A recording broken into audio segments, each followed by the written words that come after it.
Now we have logged into Retail Point of Sale system, and this is the login interface. On this left-hand side, we can see a list of users. These are the users who have access to the system. Here also we can follow the normal procedure. We can select the user and enter the password to log into the system. When logging in, we can see a continue shift command if we have already started a shift.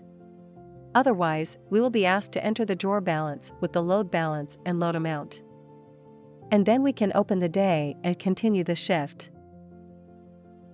There is another important thing to mention here, which is that the Retail system handles a blind cash float. That means we have to feed the system with the drawer balance before ending the day. After that, we can have the day-end report, and it shows whether it is a shortage or an excess. Usually, in ordinary systems, the user can check the amount that has to be in the drawer and manually enter the amount. In that case, if there is an excess amount in the drawer, the user can take that amount without anyone noticing. But in this system with the blind cash float, that kind of fraud cannot happen, because checking whether it is a shortage or an excess is possible only through the day-end report. Let us select Continue Shift here and continue. So, this is the main dashboard of Retail Point of Sale system. We must highlight another important thing here. You can use this Retail Point of Sale system for any kind of store in the retail arm. For example, clothing stores, hardware stores, bookshops, grocery stores, supermarkets, and especially, pharmacies.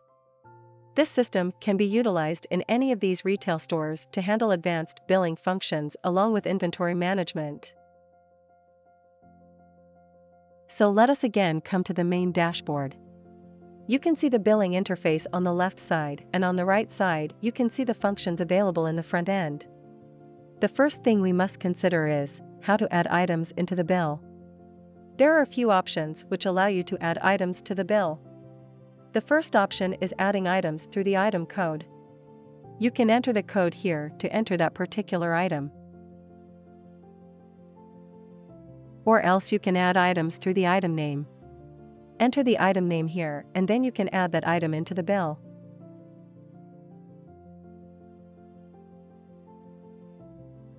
Or else there is a feature in the system that allows you to add items through barcode scanning. And apart from that, there is a search button on the right side of the screen where you can click on to add items.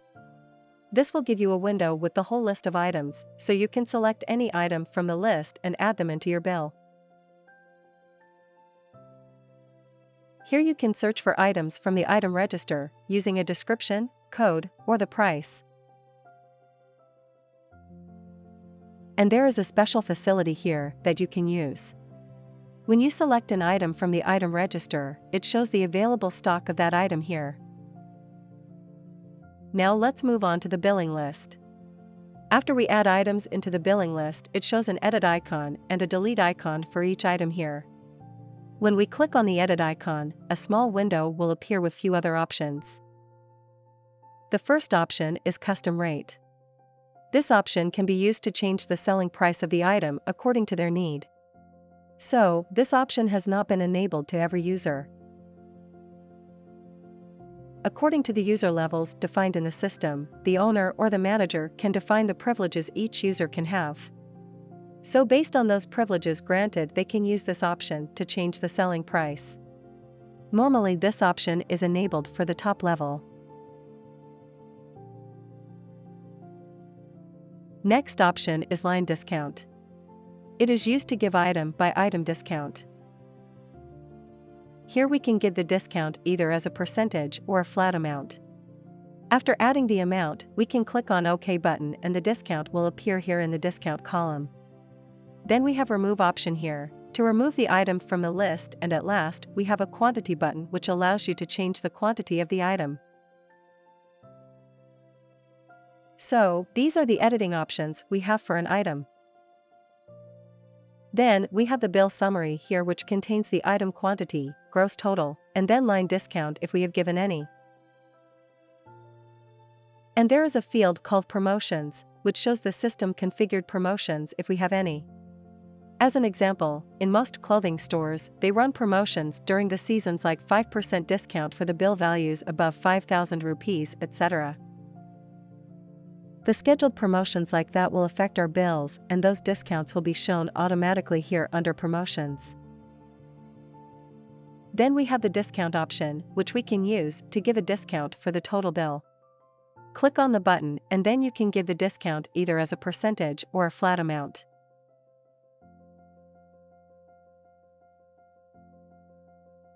Finally, we can enter the paid amount and the system will show the balance underneath.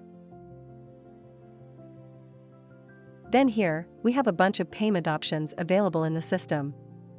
Actually nowadays, there are a lot of payment options available which the customers can use easily without any issue. So, the usage of cash payment has also been decreased due to that reason. So, we have included the compatible payment options in this system as well for the benefit of the user. We have the most common cash payment and credit card payment options. And here we have the credit option. Some of the stores may have a very loyal customer base, who are allowed to settle the payment monthly or in any configured time period. We can keep those customers as credit-based customers and handle their bills using the credit option. We can select the relevant credit-based customer from the drop-down menu and post the invoice to that customer's account.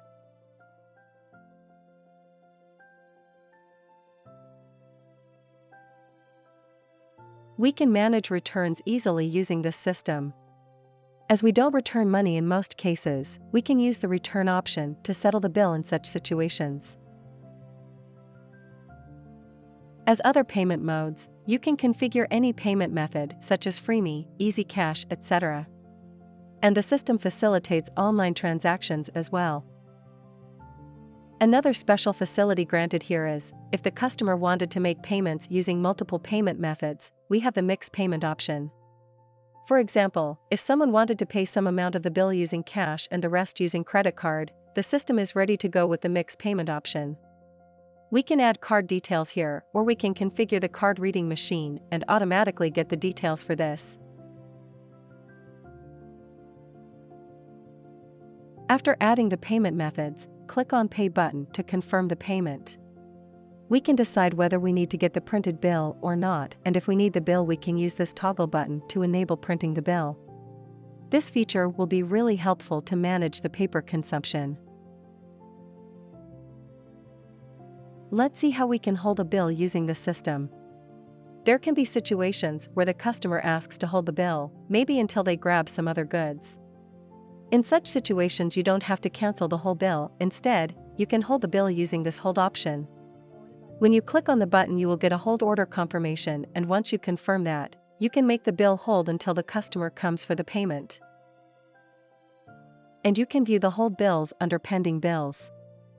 Click on the Pending Bills button to view the list of hold bills, and you also can recall the bill from this list once you want to proceed to pay.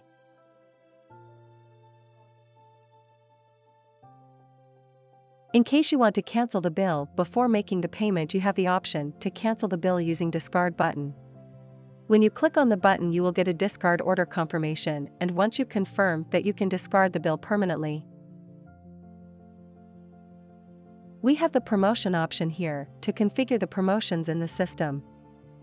When you click on the button you can view the active promotions grid. Here we have bill-wise promotions, item-wise promotions, and group-wise promotions with the facility to configure according to your need. The cashier can check the running promotions and encourage the customers to retrieve them to increase sales.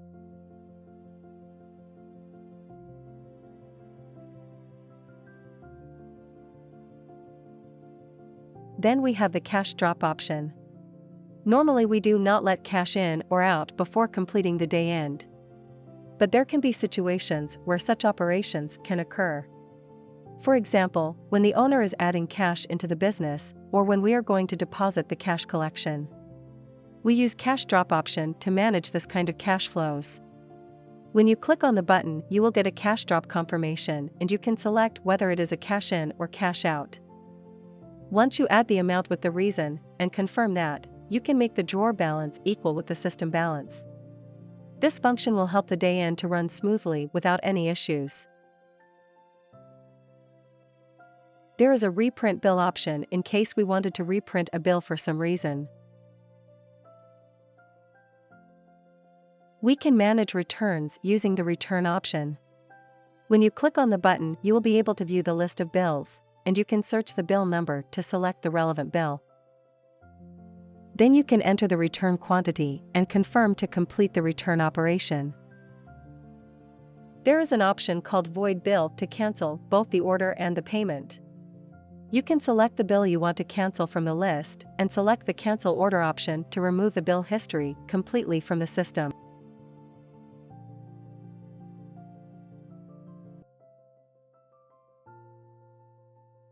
We can change the item quantity of the bill using Add and Deduct options. And we can use the Remarks option to add a special note to a particular bill, such as prescription notes, including doctor name and patient name. The format of this feature is completely customizable, so that you can configure a compatible format for your own remarks.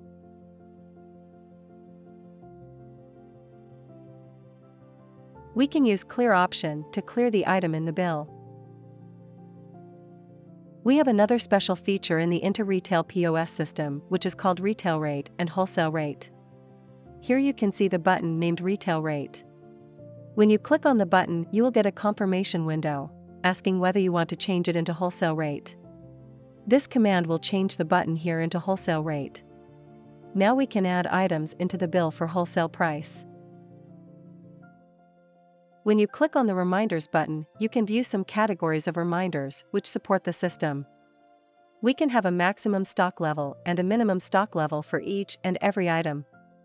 So, once a particular item has reached the minimum stock level, the user gets a reminder to reorder the item.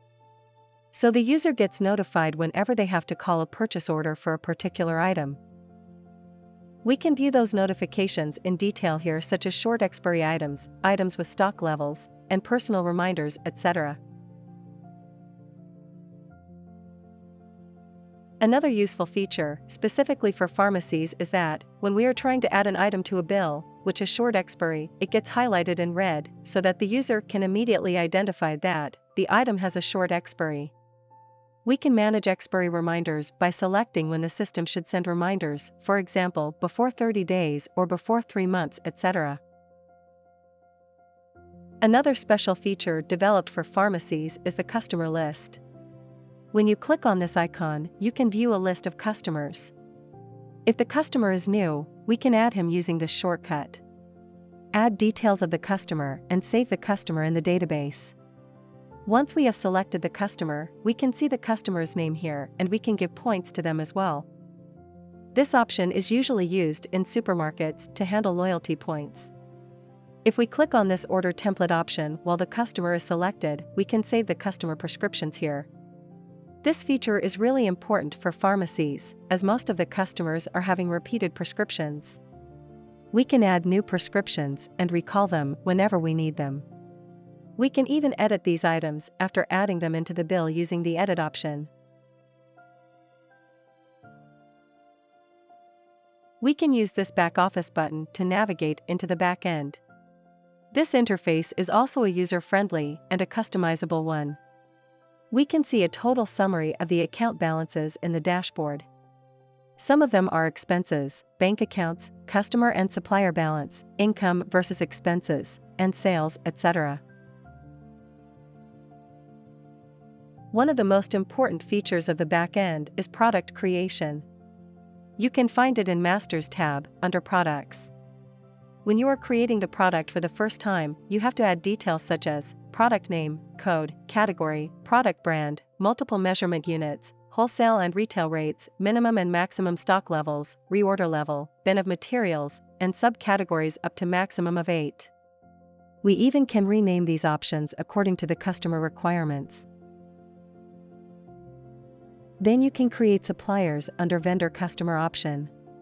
When you are creating the supplier for the first time, add details such as name, company, account group, opening balance and main details. You can add secondary details such as mail address, account numbers, mobile numbers, credit period and limit, etc. You can directly mail the purchase orders, delivery notes, invoices, and payment vouchers by adding the email address here. On the other side, we have a grid including all suppliers with their account balances. If you want to check the transactions of a particular supplier, you can select the supplier from the list and click on the Transactions button here. On the right-hand side corner, we have a quick launch bar to access all the transaction type in one click. When it comes to reporting, we have the Report option here. This is one of the most important features for all the transactions. In Retail POS, you can generate more than 60 reports, including stock value and sales reports. There are multiple stock-related reports such as stock value, stock statistics, sale report, batch versus sales, free sales, stock and sales, etc. For example, in stock report we can use filtrations as required and get stock details accordingly.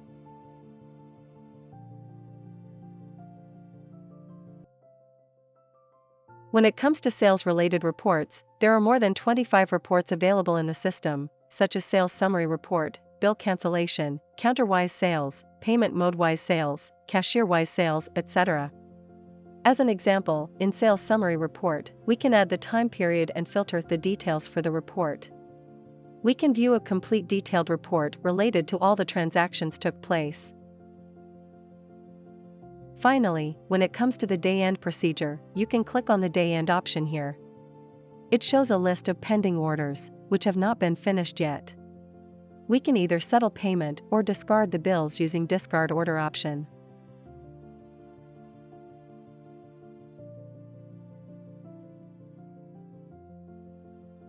Then we have to close the shifts opened here, if there are any. In the Summary section, we can view the sales summary and then we can enter the drawer balance to end the day.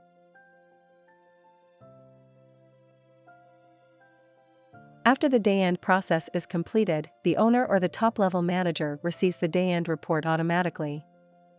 It includes the user-wise and payment mode-wise sales summary, cancellations, void bills, shift openings, and cash variances. Apart from these features, other features can also be added into the system, and new reports can be configured according to the customer requirements. And the system can be easily integrated with any back-end or accounting module, which allows the accounting tasks to be handled systematically without any manual interruption.